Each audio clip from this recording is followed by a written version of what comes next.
As the school district here in Newtown gets ready to resume classes this week, many questions are being asked about security both here and around the country. NBC's Erica Hill is here with more on that part of the story. Erica, good morning to you. Anna, good morning to you. And schools around the country are going to see stepped up security this morning.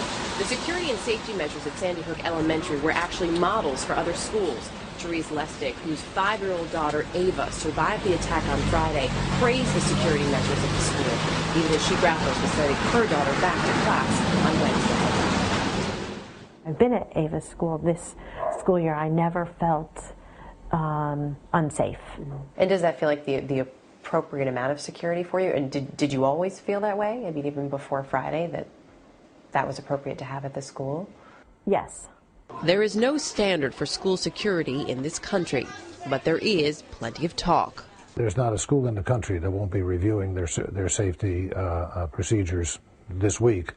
In Los Angeles, a promise this weekend from the city's police chief. Every K-5 and every middle school in Los Angeles gets visited at least once a day by a Los Angeles police officer.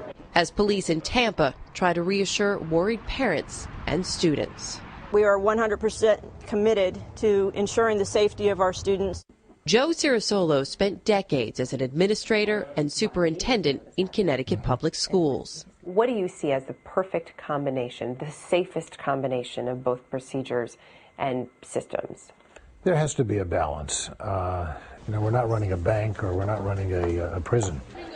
I think you need to restrict access to the building. You lock all the doors.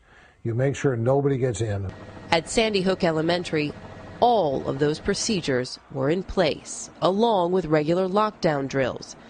Therese Lestick believes that training helped save her daughter's life. They were fantastic. Ava communicated to me what they did, and the teachers did also, but their number one concern was the children's safety. The first and best line of defense is always a well-trained, highly alert staff and student body. In Connecticut, lockdown drills are held an average of 5 or 6 times a year. In high schools, they'll do it during passing periods because, again, you want to make sure people know what to do at that point. And how much do the children know? Schools make sure that nobody knows, even the staff doesn't know whether it's real or not, because you want them to take it seriously. Were the children involved at all in any of the drills? Oh, yeah, they absolutely. So Ava knew what to do when this happened. Mm-hmm. But even with everything in place, tragedy found Sandy Hook Elementary on Friday. I think the school did everything they should be doing in terms of level of security. No matter what we put in the way of someone who's that deliberate and determined, they will find a way to get inside.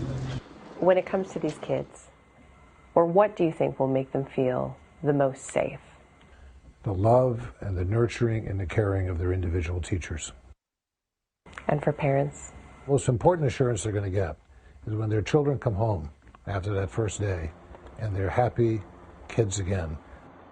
I'm going to send her to school because if I can't move forward, then she won't be able to. So I don't want her to live in fear. Might I be in the parking lot the whole time she's there?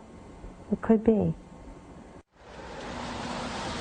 We should point out, pretty much everybody we spoke with said today is literally the safest day for your child to be at school. There's going to be such a stepped-up security presence all around the country, but this is something that, teachers, administrators have been talking about through the weekend. Many of them had meetings this morning, and those discussions will continue as they figure out what's best and what is the safest. Well, safety is one thing, but still so many parents feel fear as they send their kids off to school. I know you spoke to Therese.